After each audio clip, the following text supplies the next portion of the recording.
Well, hello, I'm Josh and I'm back once again with another great film to tell you about. And this video actually marks my 50th film recommendation, so for such an occasion, I thought I'd talk about one of my all-time favorites.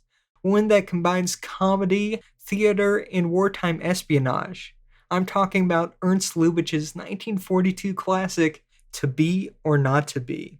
To Be or Not to Be follows a popular theater troupe in Warsaw, Poland. There, the actors enjoy putting on different plays and getting into little competitions with each other. But after Hitler invades their country, they become spies for the resistance and must now use their acting talents to outsmart the invading Nazi force. So as I said, this is an Ernst Lubitsch film, and I believe it's actually the first one of his that I ever watched. And though I've seen a great number of his films since, this one still remains to be my favorite of his. I've just always loved how this film manages to toe the line of being hilarious while also not losing the tension of the spy thriller that it also happens to be. For instance, the main character, played by Jack Benny, is constantly being put in different predicaments that keep you guessing how he's going to get out of them. And while Lubitsch makes a point to satirize the Nazis and their ideologies, they are still shown to be an imposing force of evil. And in some respect, the film works much in the same way as the best horror comedies do, where the scary elements of the story are treated seriously, and the comedy comes more through the characters and the situations that are created. This way, the horror aspects are not hampered for the sake of jokes, but instead keep the tension while still allowing room for the humor. And seeing as this actually came out in the middle of World War II, the humor of the film was actually seen as being pretty controversial for the time. Though it certainly wasn't the first time American films had made fun of the Nazis. Charlie Chaplin had already made The Great Dictator 2 years earlier in 1940, and several months before that, the Three Stooges satirized Hitler with their film You Nasty Spy. But many critics at the time found Lubitsch's humor to be much more distasteful. But it'll get a laugh. But I don't want to laugh here. Thinking that he was actually making fun of the crimes that the Nazis perpetuated in Poland.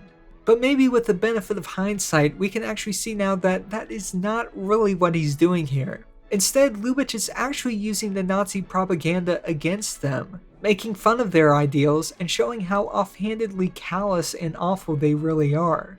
In fact, Lubitsch actually uses his characters to reappropriate things like the Nazi uniforms and their salutes in silly ways to ridicule them, while still making a point to show the catastrophic effects of the Nazis' actions and ideals, and clearly show that they lead to destruction.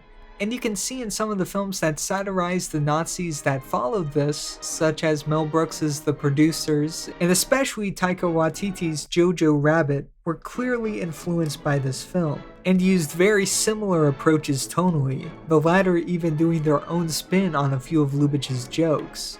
Heil Hitler! Heil Hitler! Heil Hitler! Heil Hitler! Heil Hitler! Heil Hitler! Heil Hitler! Heil Hitler! Heil Hitler! Heil Hitler! Heil Hitler! Heil Hitler! Heil Hitler! Heil myself. And speaking of Mel Brooks, he and his wife Anne Bancroft loved this film so much that they even started a remake of it back in 1983, which Brooks claims to be one of his favorite films produced under his Brooks Films production company. Now, if you saw the video that I did a few years ago on another Lubitsch classic, The Shop Around the Corner, you might remember that I talked about something called the Lubitsch Touch, which partially relates to how he was known for thinking of out-of-the-box ways of showing things and never going for the obvious solution to anything. He loved coming up with clever ways to get his characters out of jams, and that is really almost nowhere better present than in this film. As I mentioned earlier, there are so many situations that Jack Benny just barely manages to talk his way out of. And the film is filled with tons of hilarious callbacks that make it feel as if every little thing has a purpose, despite having no idea where they will take you.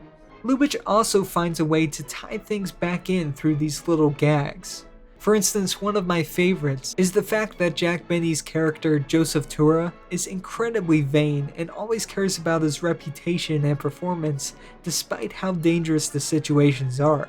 And so whenever he is in disguise, he always seems to bring himself up in conversation as the great actor, though the other person never seems to have ever heard of him. And the title of the film actually relates to the fact that his ultimate dream as an actor is to play Hamlet on the stage. And so when he finally gets the chance to do his famous to be or not to be speech, he is horrified to see Robert Stack's character get up and leave immediately.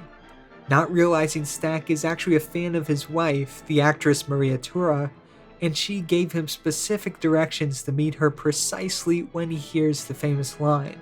Jack Benny thinks it's on account of his acting, and so every time he is about to perform his speech, he becomes self-conscious and starts scanning the audience looking for Robert Stack. So now let's talk about this fantastic cast. To start, the two lead stars in it, Jack Benny and Carole Lombard, are just wonderful in this. Benny was much better known for being on the radio and eventually TV, and though he did make several other film appearances, especially earlier in his career, he usually played a version of himself and didn't really consider himself a film actor. But he always regarded this to be the greatest film that he was ever in. And though she was in many more acclaimed films than Benny, Carole Lombard apparently also considered this to be one of her favorite film experiences of her career, though sadly it also happened to be her last, as she tragically died in a plane crash while traveling home from a war bond fundraiser in Indiana. So though she never got to see the film released, her portrayal of Maria Tura was easily regarded as one of the best performances of her career. She is just great in this film, and hilarious when playing off the other actors. And though she is more of the straight role compared to Jack Benny, she shows herself to be almost just as narcissistic as the others, and it's really fun to see the couple battle it out, sometimes their own personal squabbles coming in the way of the life or death conflict around them. And the supporting roles in this film are all great too. As I mentioned earlier, the young resistance bomber who was a fan of Maria Tura is played by the very young Robert Stack, who does a wonderful job in this film. And there are a number of other great character actors throughout the film who you might recognize as well. But one of my favorite performances that kind of steals the show when he appears is that of Sig Ruman, who plays Colonel Earhart along with his sidekick, Captain Schultz, played by Henry Victor. They are just great together, as Ruman is clearly a buffoon and is always outsmarted with ease by the other characters, and even manages to trip himself up at times. You know, there's always something wrong with a man who doesn't drink, doesn't smoke, doesn't eat meat. You mean our Fuhrer? Oh, no, please, Professor. I hope you won't. Why should I ruin you again? And despite how incompetent he is at his job, he always finds a way to blame it on his second-in-command, Captain Schultz. Schultz! A big burly man who adds the perfect comedic touch as he is so soft-spoken and understated, making the perfect straight man to Earhart's over-the-top outbursts. One of my favorite parts is how Lubitsch uses these characters to satirize the Nazis' ideologies by having Benny's character call the Colonel's love of the Fuhrer into question by not laughing at his light jokes. Don't you think it's funny? No, neither would the Fuhrer. Thus making Earhart increasingly flustered to the point where he pleads for forgiveness and the joke to be forgotten. You see, I'm loyal. I wouldn't. Heil Hitler! Heil Hitler! So as I said, To Be or Not to Be is just one of my favorite films out there, as it works both as a great thriller and just a hilarious comedy as well. With a creative script, inventive direction, and some truly funny performances that still hold up really well today, I find this just to be a wonderful film and a great introduction to the works of Ernst Lubitsch. And so if you want to watch this film, it's actually a pretty easy one to get a hold of. It's available to rent or buy from all the usual streaming sites, and it's also available to stream for free on places like HBO Max and the Criterion channel. And that is because it's actually available in a pretty nice copy from Criterion that you can get on DVD or Blu-ray. And in addition to the film just looking great, as you can see I've been using clips throughout the video of the show, but this also has a nice commentary track as well as some, documentaries, and it also includes an old silent film of Ernst Lubitsch that actually stars him in the leading role. So it all makes for a pretty cool kind of introduction to Ernst Lubitsch for those who are interested in learning a bit more about him. So now for my comment question, I'm wondering, what is your favorite film that blends genres? Personally, I love it when movies stray out of their usual genre confinements, and this is a really great example of that.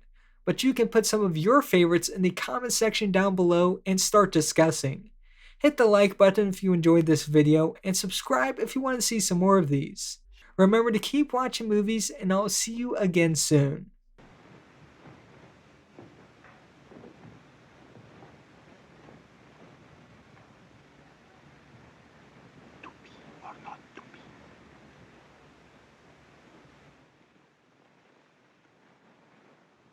To be or not to be? That is